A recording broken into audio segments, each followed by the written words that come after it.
नमस्कार, आपण बघत आहात NTV 24 आणि मी आहे तुमच्या सोबत नंदिनी बर्वे। वळूया आजच्या टॉप 10 बातम्यांकडे। देशभरात मॉन्सूनचा जोर वाढला। भारतीय हवामान विभागाने महाराष्ट्रासह अनेक राज्यांमध्ये मुसळधार पावसाचा इशारा दिला आहे। अनेक जिल्ह्यांमध्ये येलो आणि ऑरेंज अलर्ट जारी। भारत यूके मुक्त व्यापार कराराच्या अंमलबजावणीची तयारी। केंद्रीय वाणिज्य मंत्री पियुष गोयल ब्रिटन दौऱ्यावर असून भारत यूके व्यापार करारावर पुढील चर्चा सुरू आहे। मध्य पूर्वेतील तणावावर जगाचे लक्ष। अमेरिका, इराण आणि इस्रायली संबंधित घडामोडींमुळे जागतिक राजनीतिक हालचालींना वेग आला आहे। महाराष्ट्रात पुढील 2 दिवस मुसळधार पावसाचा इशारा। कोकण, मध्य महाराष्ट्र आणि मराठवाड्यात अतिवृष्टीची शक्यता हवामान विभागाने व्यक्त केली।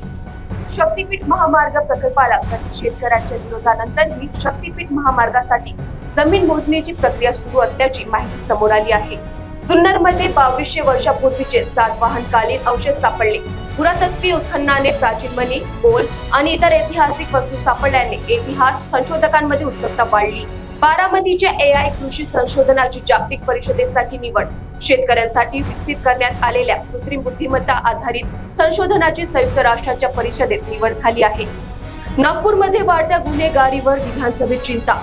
नागपुरातील वाढत्या गुन्हेगारी, अंमली पदार्थ तस्करी आणि जमीन बळकावण्याच्या घटनांवर विधानसभेत चर्चा तेज। उत्तर नागपुरातील फ्लाय ऍश प्रदूषणाचा मुद्दा तापला।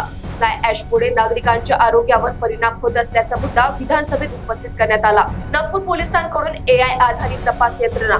गुन्हे तपासणीसाठी बुद्धिमत्तेचा वापर करणारे नवीन AI इन्व्हेस्टिगेशन प्लॅटफॉर्म विकसित करण्यात येत आहे।